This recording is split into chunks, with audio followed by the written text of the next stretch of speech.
Assalamualaikum warahmatullahi wabarakatuh. Izinkan saya sharing tentang indikator layanan keperawatan di maternitas dan kesehatan reproduksi dalam akreditasi rumah sakit. Silahkan panggil Bu Roro dan ini CV saya. Silahkan dibaca. Ada beberapa regulasi yang mendasari tentang indikator pelayanan keperawatan, antara lain Undang-Undang Keperawatan Nomor 38 Tahun 2014, kemudian yang terkait perawatan khusus di ruang maternitas ada di PMK Nomor 10 Tahun 2015, kemudian PMK 49 Tahun 2013 tentang Komite Keperawatan yang akan membahas tentang kewenangan berdasarkan kredensial yang menghasilkan surat penugasan klinis dan rincian kewenangan klinis. Kemudian PMK 40 tahun 2017 tentang jenjang karir. Kemudian PMK 26 tahun 2019 tentang peraturan pelaksanaan Undang-Undang Keperawatan Nomor 38 tahun 2014. Kemudian Permenkes 12 tahun 2020 tentang akreditasi rumah sakit dan standar akreditasi Nasional Rumah Sakit Senar 1.1. Kita mulai dengan mengenal standar peningkatan mutu dan keselamatan pasien yang disingkat dengan PMKP. Fokus area dalam peningkatan mutu dan keselamatan pasien meliputi yang pertama adalah kepemimpinan dan perencanaan, kemudian rancangan proses klinis dan manajemen, yang ketiga pemilihan indikator dan pengumpulan data, kemudian validasi dan analisis dari indikator penilaian, dan yang terakhir mencapai dan mempertahankan peningkatan. Peningkatan mutu dan keselamatan pasien merupakan suatu kegiatan pengurangan risiko yang sedang berlangsung pada pasien, staf, lingkungan, dan merupakan bagian integral dari peningkatan mutu secara keseluruhan. Sebelum pembahasan tentang indikator layanan keperawatan di maternitas dan kesehatan reproduksi, kita kenal dulu standar PMKP, karena keperawatan akan terlibat dalam standar PMKP ini. Pada standar 1 disampaikan bahwa rumah sakit harus mempunyai komite atau tim atau bentuk organisasi yang lainnya yang kompeten untuk mengelola kegiatan PMKP sesuai peraturan perundang-undangan. Dalam hal ini tentunya keperawatan harus masuk, termasuk keperawatan maternitas dan reproduksi. Paling tidak ada yang harus menyampaikan tentang indikator keselamatan pasien serta mutu di maternitas dan juga kesehatan reproduksi.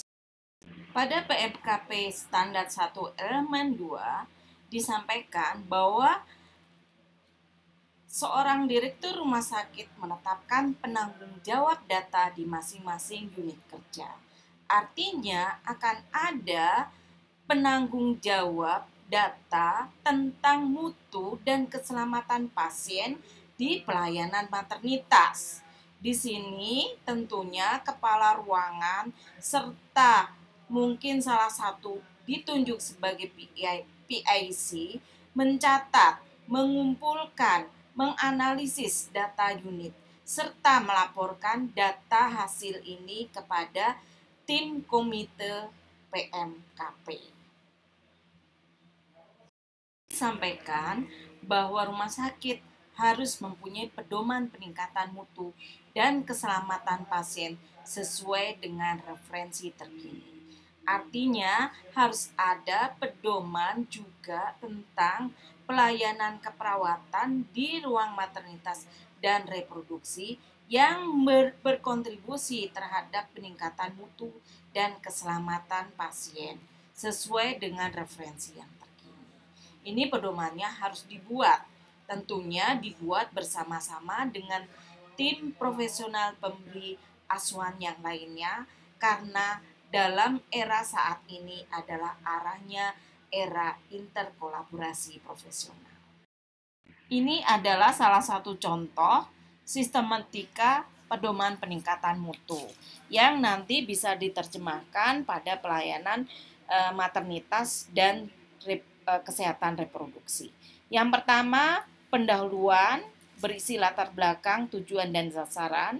Kemudian pengelolaan kegiatan PMKP, bagaimana peran dan tugas direktur, kemudian para kepala divisi, kepala unit termasuk di dalamnya adalah head nurse atau kepala ruangan di ruangan maternitas dan kesehatan reproduksi, kemudian komite PMKP, komite medis, komite keperawatan, komite PPI dan lain-lain.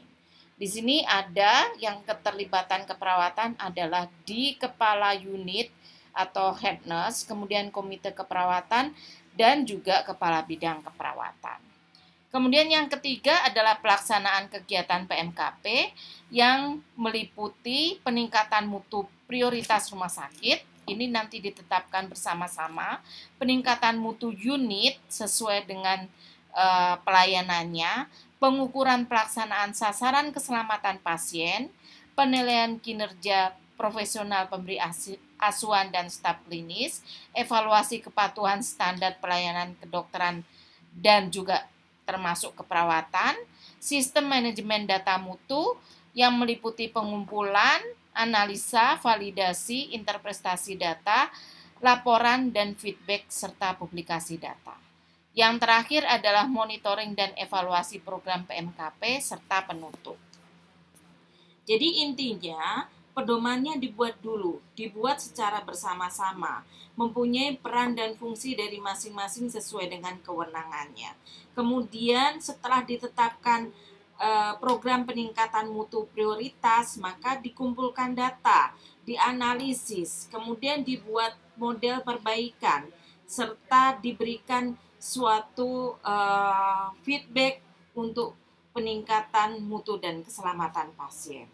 Demikian, ini terus-menerus dilakukan, tidak pernah berhenti. Pada standar PMKP 2, di elemen 3 disampaikan bahwa komite medis dan komite keperawatan harus mempunyai referensi. Artinya, di dalam hal ini, komite keperawatan bersama dengan KSP atau kelompok staf perawat harus menyusun adanya standar asuhan pelayanan keperawatan di maternitas, kemudian menyusun panduan asuhan keperawatan yang kemudian diintegrasikan dalam Integrated Clinical Pathway. Tentunya ketika menetapkan asuhan klinis yang akan dipilih harus bersama-sama dengan komite medik maupun komite nakes lain. Kita bisa mengembangkan asuhan keperawatan, standar asuhan keperawatan di layanan maternitas dan juga kesehatan reproduksi, namun ketika akan diintegrasikan dalam alur klinis terintegrasi, maka dipilih kasus yang memang umumnya adalah yang high volume, high cost, serta high risk. Dan ini ditetapkan bersama-sama dengan komite keperawatan medis, kemudian nakes lain. Kita harus mempunyai referensi yang terkini. Ini adalah contoh form untuk panduan asuhan keperawatan dan form Integrated Clinical Pathway. Yang mengawal adalah komite keperawatan, namun harus dapat asupan dari KSP-nya, kelompok staf keperawatan untuk maternitas dan reproduksi, karena mereka adalah expertnya. Untuk komite keperawatan hanya mengkoordinir sebagai organ yang memang sudah ditetapkan sesuai dengan PMK 49 tahun 2013. Selanjutnya saya akan menyampaikan PMKP 4 elemen 1. Memang saya tidak menyebutkan semua dari standar PMKP, hanya standar-standar yang relevan terhadap indikator pelayanan keperawatan. Di PMKP 4 ini disampaikan bahwa harus ada rapat koordinasi saat membahas pemilihan dan penetapan mutu pelayanan klinis prioritas. Apabila ada penetapan mutu dan pelayanan klinis prioritas di bidang maternitas dan maupun reproduksi wanita, maka harusnya tim maternitas terlibat melalui kepala unit atau PIC, atau bisa menitipkan bahan-bahannya kepada komite keperawatan. Ini lanjutannya, bahwa direktur rumah sakit berkoordinasi dengan kepala bidang. Artinya di sini adalah kepala bidang keperawatan. Kemudian diturunkan kepada kepala unit dalam memilih dan menetapkan prioritas pengukuran mutu dan pelayanan klinis yang akan dievaluasi. Artinya sebelum nanti kita memilih mana indikator mutu layanan maternitas, keperawatan maternitas dan reproduksi, ini sebenarnya sudah disetujuin, sudah dikoordinasikan, sudah dirapatkan, kemudian sudah ditetapkan bahwa ini yang akan diukur indikasi mutu layanannya. Kemudian berdasarkan prioritas tersebut ditetapkan pengukuran mutu dengan menggunakan indikator area klinis. Di dalam hal ini terlibat adalah komite keperawatan, kemudian kepala bidang yang juga nanti melibatkan kepala unit di area keperawatan maternitas dan reproduksi. Ini adalah rangkuman tentang pemilihan prioritas indikator layanan, termasuk di dalamnya nanti adalah layanan keperawatan maternitas dan reproduksi. Yang pertama harus melihat visi dan juga tujuan strategis rumah sakit. Jadi misalnya kalau rumah sakit ini adalah unggulannya adalah pelayanan maternitas ibu dan anak, harusnya ini yang menjadi prioritas unggulan pelayanan. Kemudian juga dikaitkan dengan data permasalahan. Kemudian sistem dan proses yang bervariasi dalam penerapan atau high volume-nya. Kemudian sistem pelayanan klinis yang kompleks yang perlu diefisiensikan akibat karena high cost, high risk. Kemudian dampak perbaikan sistem ke seluruh rumah sakit. Kemudian terlibat juga hal ini adalah riset klinis dan pendidikan profesi kesehatan. Dari pemilihan ini kemudian ditetapkan peningkatan mutu pelayanan klinis prioritas, kemudian ditetapkan tujuan dan sasaran, kemudian ditetapkan unit-unit tempat implementasi peningkatan mutu pelayanan klinis prioritas, kemudian ditetapkan 5 standar pelayanan kedokteran dan juga keperawatan sesuai dengan pelayanan klinis yang dipilih dan evaluasi kepatuhannya. Kita tetapkan juga indikator area klinis, indikator area manajemen, indikator sasaran keselamatan pasien di unit-unit sebagai tempat implementasi pelayanan klinis prioritas, serta angka capaian indikator mutu, kepatuhan standar pelayanan kedokteran, analisis dampak perbaikan, dan efisiensi.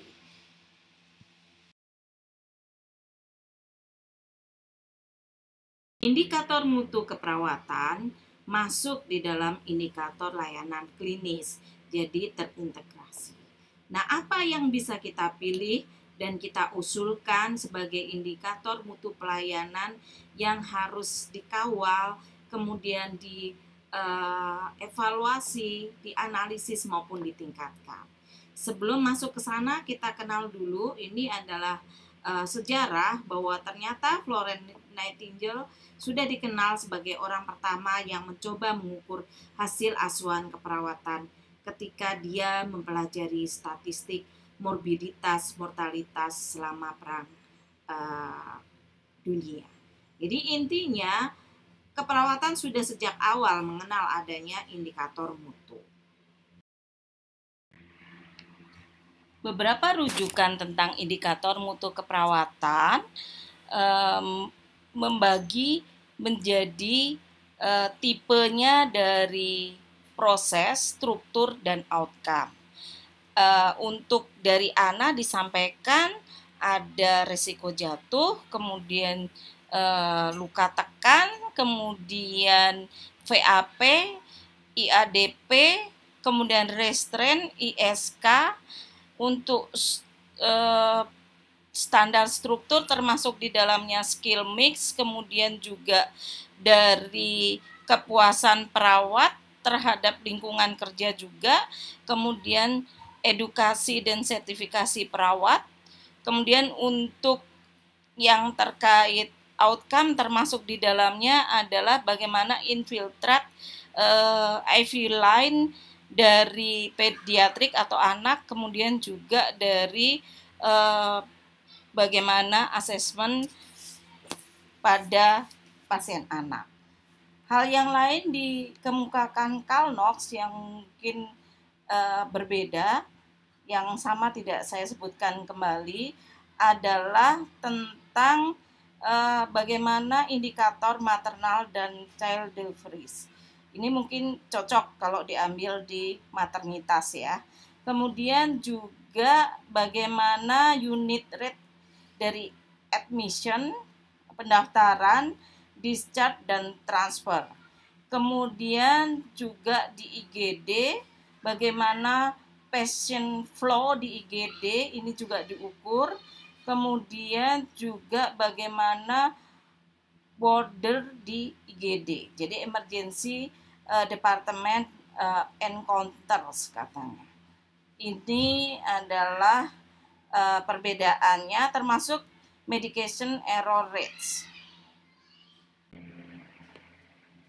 Indikator yang lain ini dari Rumah Sakit Tentara disampaikan yang berbeda adalah adanya kepuasan terhadap manajemen nyeri. Ini juga bisa diambil untuk teman-teman maternitas, bagaimana nyeri di intranatal maupun postnatal. Kemudian kepuasan dengan discharge planning-nya. Nah, untuk yang berbeda lagi adalah di sini ada angka dari needle stick injury. Kemudian ada yang berbeda lagi dari sumber yang lebih mengemukakan tentang indikator kebutuhan dasar pasien dari Hobik ya. Ini bisa dilihat nanti sumbernya, yang meliputi dari indikator kebutuhan makan, kemudian juga mandi, personal hygiene, berjalan, transfer, kemudian eliminasi, mobilisasi, kemudian nyeri, kekuatan, kelemahan, kemudian mual, kemudian dari risiko jatuh, kemampuan memanage obat, mengerti tentang gejala, kemudian bagaimana mengerti tentang apa yang harus dilakukan ketika ada gejala, kemudian bagaimana dia merawat. Ini adalah salah satu indikator yang mungkin pas yang kita ambil untuk keperawatan.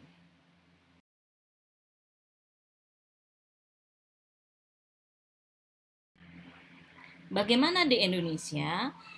Pada tahun 2006, Kemenkes saat ada Direktorat Keperawatan sudah menetapkan 6 indikator sensitif untuk keperawatan yang meliputi keselamatan pasien atau Six Goal Patient Safety IPSG, kemudian pemenuhan kebutuhan perawatan diri, kepuasan pasien, pemenuhan kecemasan, pemenuhan kenyamanan, dan juga pemenuhan edukasi pada pasien dan keluarga.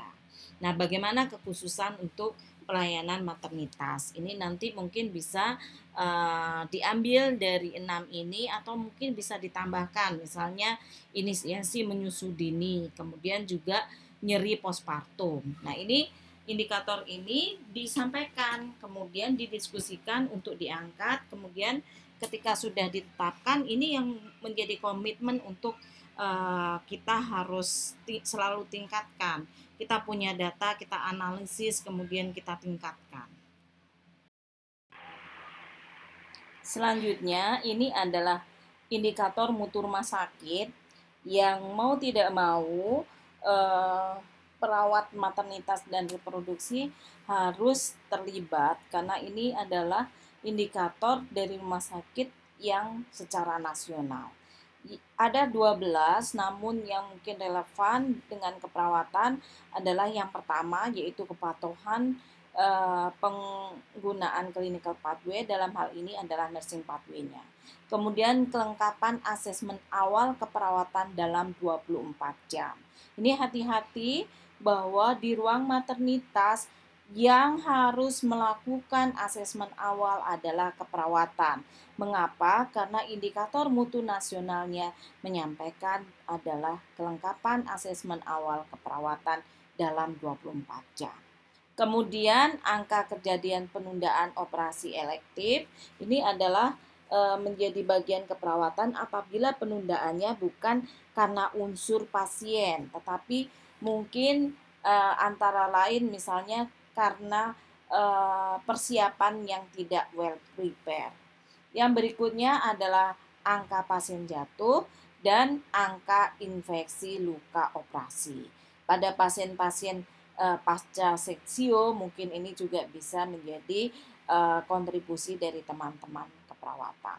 Angka pasien jatuh, misalnya ibu hamil dengan anemia kemudian jatuh, ini juga menjadi indikator mutu yang diukur pada pelayanan keperawatan maternitas.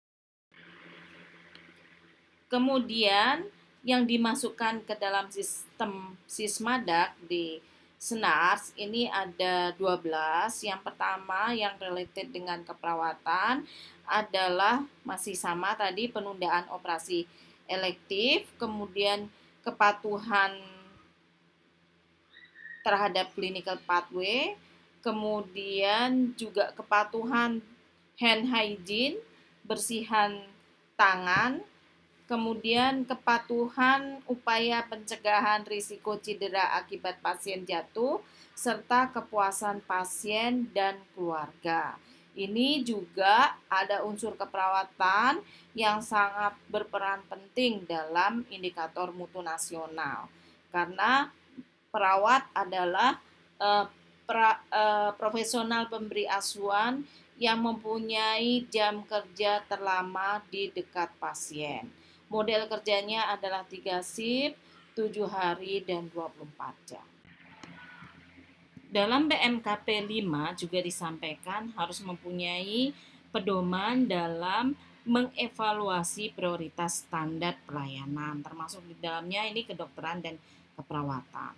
Kemudian juga harus ada suatu bukti hasil capaian kepatuhan dari DPJP dan juga tim nakes lain untuk mengurangi variasi penerapan prioritas standar pelayanan kesehatan.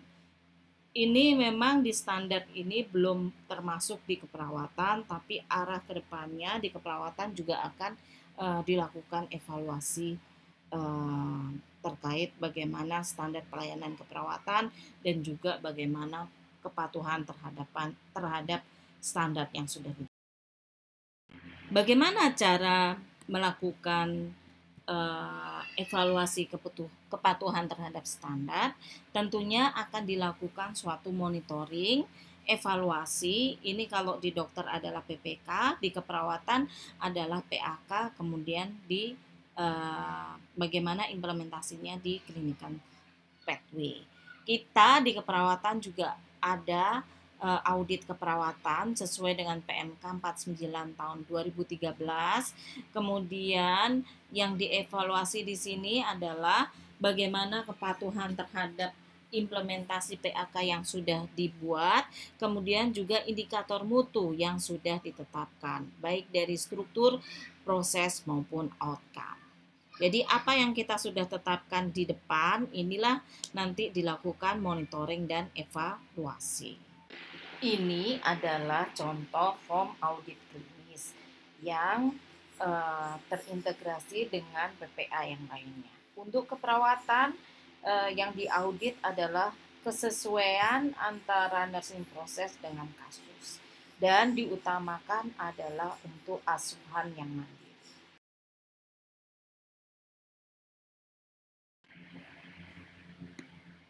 Kita akan lanjut tentang bagaimana proses audit keperawatan yang menjadi bagian audit klinis di rumah sakit. Ini sesuai dengan PMK 49 tahun 2013 dan dilakukan oleh Komite Keperawatan. Lalu peran apa dari teman-teman nurse di ruangan maternitas maupun di ruangan reproduksi? Yang pertama, dalam pemilihan topik ini dilakukan dan ditetapkan bersama.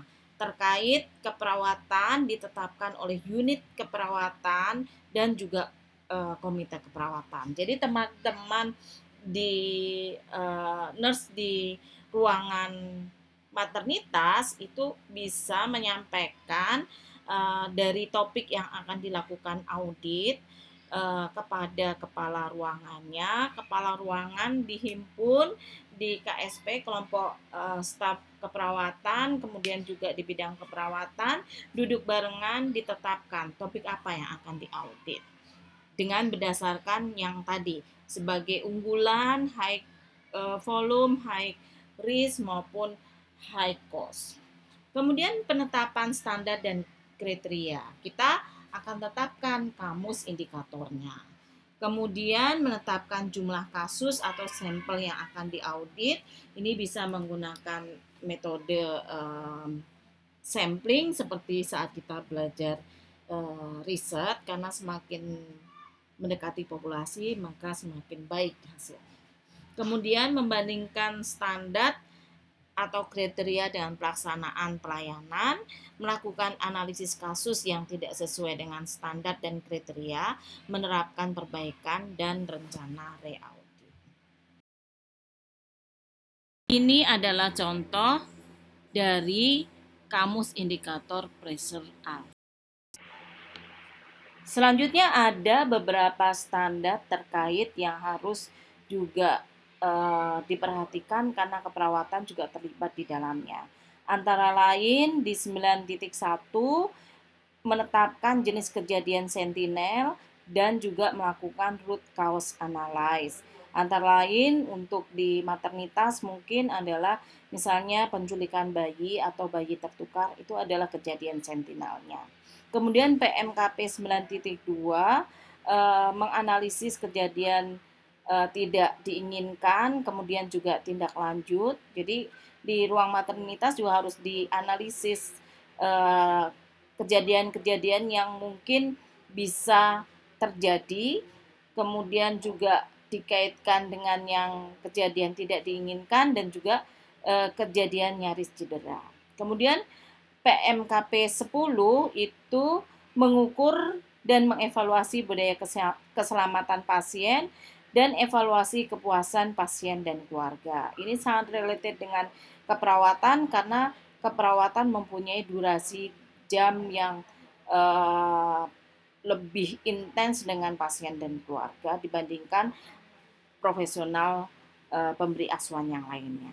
Kemudian di PMKP 12, di sini yang sangat penting bahwa teman-teman maternitas harus membuat suatu manajemen risiko yang berkelanjutan yang digunakan untuk mengidentifikasi dan mengurangi cedera serta mengurangi risiko yang lain terhadap keselamatan pasien dan staf.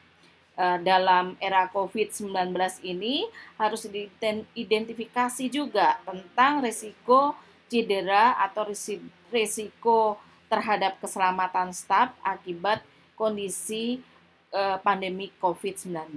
Ini adalah peran dari head nurse. Itulah sebabnya ketika kita belajar manajemen, head nurse itu tidak hanya cukup tahu tentang klinisnya, tetapi juga tentang manajemennya, tentang manajemen risiko, tentang bagaimana PMKP, butuh suatu training, butuh suatu ilmu, apa itu yang dimaksud KTD, PC, KNC, Sentinel, dan sebagainya. Itulah sebabnya di level head nurse minimal adalah PK3 dengan mendapatkan sertifikasi tentang manajemen risiko, kemudian RCA, kemudian FMEA. Di samping itu, kepala ruangan juga harus paham tentang klinisnya, karena yang dihadapinya adalah terkait pelayanan maternitas dan juga reproduksi. Ini adalah ringkasan quality improvement di pelayanan keperawatan, dan tentunya terintegrasi. Quality improvement-nya ini tidak hanya untuk pelayanan keperawatan saja, tetapi juga berbicara integrasi dengan pelayanan kesehatan yang lainnya. Jadi kalau ada data, kemudian dianalisis, apabila tercapai itu dipertahankan, kemudian dievaluasi kekonsistenannya, dimonitor tindak lanjutnya, kemudian juga monitoring, kemudian kalau masalah sudah selesai bisa dengan diganti dengan indikator yang baru. Sedangkan kalau kita sudah menetapkan indikator belum tercapai, maka dilakukan rencana perbaikan, bisa menggunakan model, ada beberapa model, ada Lean Management, Kaizen, Sigma, gugus kendali mutu, metode atau metode yang lain. Kemudian perlu diuji coba, mungkin ada evidence based practice-nya, kemudian dilakukan perbaikan terus menerus atau dengan menggunakan siklus plan, do, study, and action. Kelanjutannya di standar 1 ada 6 elemen penilaian, yaitu ada regulasi rumah sakit tentang pelaksanaan PONEK 24 jam, kemudian ada bukti keterlibatan pimpinan, ini pimpinan ya, kemudian bukti peningkatan kesiapan rumah sakit dalam melakukan fungsi pelayanan obstetrik dan juga neonatus, termasuk pelayanan kegawat daruratan. Kemudian ada bukti pelaksanaan rujukan dalam rangka PONEK, kemudian bukti pelaksanaan sistem monitoring dan evaluasi program rumah sakit sayang ibu dan bayi, ini juga area maternitas. Kemudian ada bukti pelaporan dan analisis yang meliputi 1 dan 4 dimaksud dan tujuan.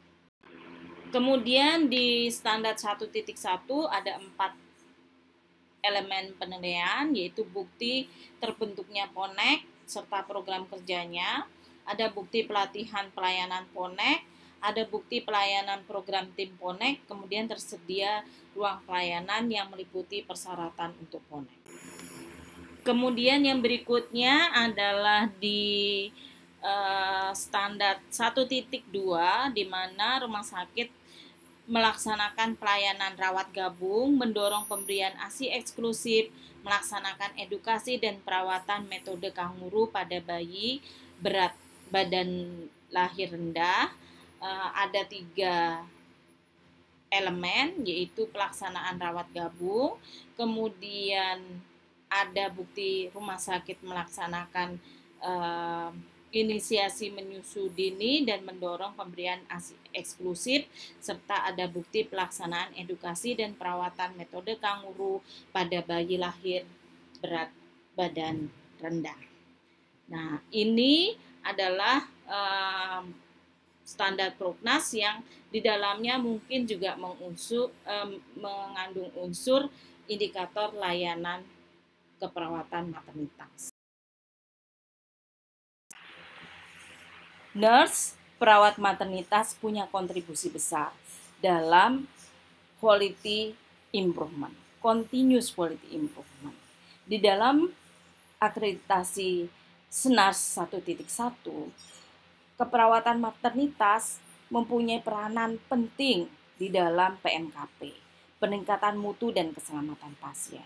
Dan juga ada satu standar Proknas, program nasional yang sangat related dengan peran dan kewenangan nurse dan perawat maternitas.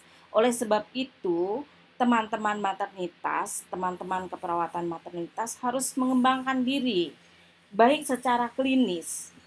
Dan satu lagi, minimal head nurse-nya itu tidak hanya mampu secara klinis, tetapi tahu tentang pengelolaan.